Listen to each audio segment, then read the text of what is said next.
Well, my name is Brenda Bergan, and I am a parent survivor of a child who had died by suicide. I'm also a grief care coordinator for Eastgate Parkway Funeral Home.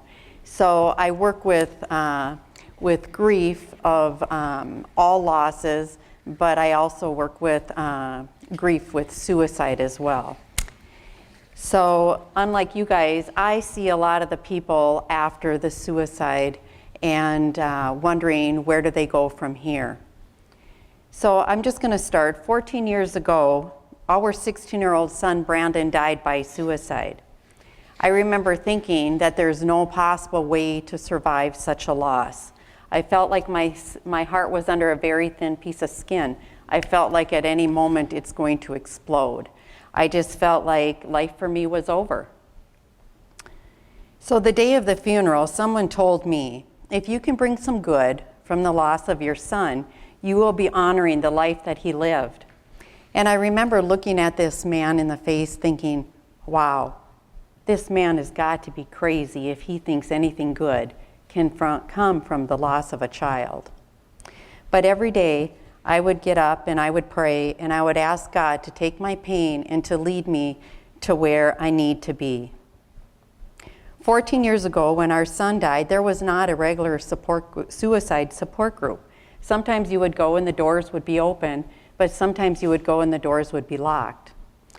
And so it was 12 years ago, with the help from Eastgate Funeral Home, that I started the Sounds of Silence Suicide Support Group that meets year-round. You should have these on your table if you want to look further into that. 11 years ago, I helped bring the Out of the Darkness walk here to Bismarck, which is a walk to help bring some light into the darkness of depression and suicide, to meet other survivors, and a walk to remember our loved ones.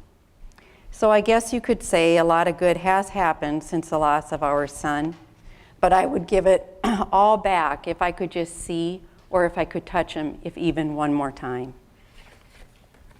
Through my job at Eastgate Parkway Funeral Home as a grief care coordinator, I am able to meet one-on-one with those who are grieving, to not only talk about grief, but what really happens to our bodies when a close loved one dies. Grief following the loss of a loved one by suicide is exhausting. I don't think you can truly explain to another person how difficult it is. It is something you have to experience for yourself. It's as if you are stuck in two worlds, one where you are forced to pretend that everything is okay, and the other where you allow yourself to completely fall apart. Often we spend our days pretending to have it all together. This is usually accompanied by comments such as, "You are so strong," or "You appear to be doing so well." Yet hidden beneath the surface is a heartbroken soul, counting down the minutes until you are able to fall apart. And then we wonder why we are all so tired all the time. We ask ourselves, am I depressed? Is there something wrong with me? The simple answer is no. You are grieving.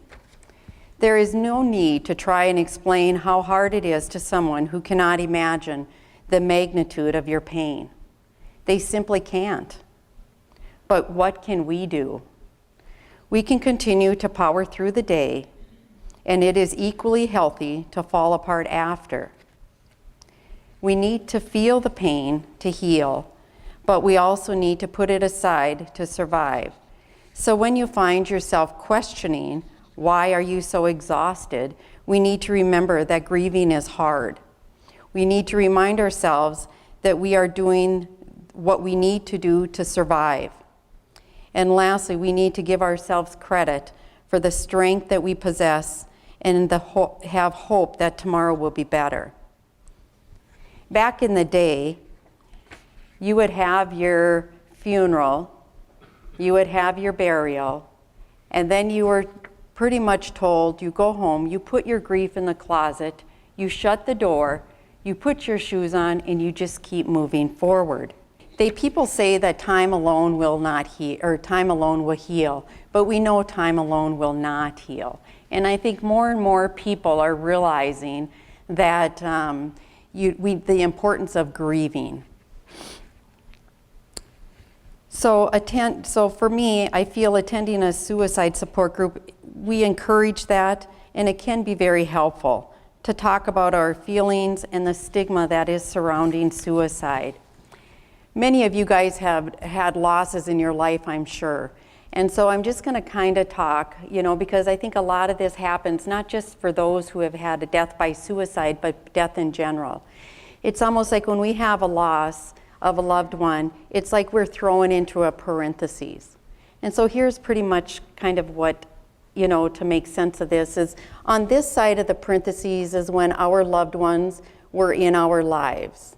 Okay, so it's what we call a comfortable normal. This right here is what we call death. It's how our loved ones died, but it's not who they were, it's just how they died. So now we are in here with what we call a very uncomfortable place to be, what we call grief. On this side of the parentheses is where what we call a new comfortable normal. It's like finding that joy and happiness and purpose in life again. So now going back in here, we had many people who, came to the funeral, they probably went to the burial, they brought food, they brought, called us and cards and all those type of things. They were in here with us. Whether they knew our loved one who died or whether they knew us, they were in here with us because they were hurting as well. But you know what? They can jump out here and they can go back and they can live their life, because their life was affected. But our life is life altered. It's going to take us a lot longer for somebody grieving.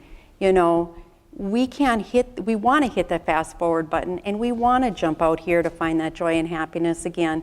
But you know what? We need to do that grief work that happens in here. So again, there are people who have been affected who can jump out here and move on. But many of us, our lives are life altered. It's going to take us time. So if we look inside here, we can imagine, there is a circle of feelings that are going on in here that we need to work through. First and foremost, there is the sadness, the shock, the disbelief. I can't believe this is happening to us. A lot of times there's sleep issues, maybe sleeping too much or sleeping too little. Sometimes there's eating issues. Again, eating too much or too little. Sometimes people just feel like sometimes it's just hard to swallow sometimes. A lot of times grief settles right in your throat and we just need to know that this is normal. Sometimes we have body aches, unexplained body aches. Sometimes we have, more Charlie horses at nighttime and stuff. We have to realize that with grief, we cry a lot. And so the importance of drinking our water. One of the first signs of Charlie horses and body aches is a sign of dehydration, which is really easy to happen when you're grieving. Sometimes we have feelings of just feeling overwhelmed. Sometimes there can be feelings of functioning. We wonder, where did I put my keys? Did I turn the coffee pot off? Did I lock the door? Did I shut the garage door? We ask our questions all the time. We doubt ourselves. A lot of times it's almost as if we have like a temporary disability that we're dealing with. Sometimes there can be a sense of paralyzation. Sometimes it's like, you don't know why, but there's things you did before your loved one died, and now all of a sudden it's like you just forget how to do that. It's almost like you can pick up a book and read it, and it's just like you just aren't comprehending things. And again, going around that circle of feelings is, of course, guilt. The should-haves, the would-haves, what ifs. What if I said this? What if I would have did that? Maybe I would have been able to save my loved one. Again, guilt is a very strong emotion to be able to overcome. Another very strong emotion is anger. Sometimes it's towards others. Sometimes it's towards ourselves. Sometimes it can be towards God and or our loved one. Fear enters our world. We have worry, anxiety. How am I going to live without them? This just can't be happening to me. We feel abandonment. We feel like, was I not good enough? How could they have left me? How could they have left us? There is no roadmap to when the pain will be over. There is no one way of coping that fits all. Feelings are feelings. They're not right or wrong. It's just how we feel. Some people are talkers. Some people are criers. Some people even laugh. That's their way of showing their grief. And some people even go quiet in their grief. Each relationship is different. There are no two people who grieve the same. And that's why there is no roadmap for grief. The pain is so overwhelming and suffocating that sometimes distractions are needed. Sometimes school, sometimes work, friends. Sometimes it's okay to go on a vacation. But sometimes distractions are dangerous because they cause you to bury the pain too deep, or you may turn to numbing techniques such as alcohol or drugs, or some people go shopping. Some people eat. It's as if I was to take and say you were to fall and you were to break your arm. If I was to take and put an ace bandage around that arm, it would help, but it's not going to heal properly. And so that's the reason why we really need to take a look at to see what are we doing with our grief? Are we carrying it with us? For an example, my daughter, she walked around the circle of grief, of feelings. She thought, once I move to a different school, they won't know who my brother is. Maybe once I graduate, I'm going to feel better. Maybe when I get a new job, I'm going to feel better. When I get in a relationship. She went around and around and around, this circle for 9 years. And so if you can imagine, it's as if what she was doing is, if I was to take the circle of grief and I was to sit it on some tall green grass. Well, here's exactly what happened to her.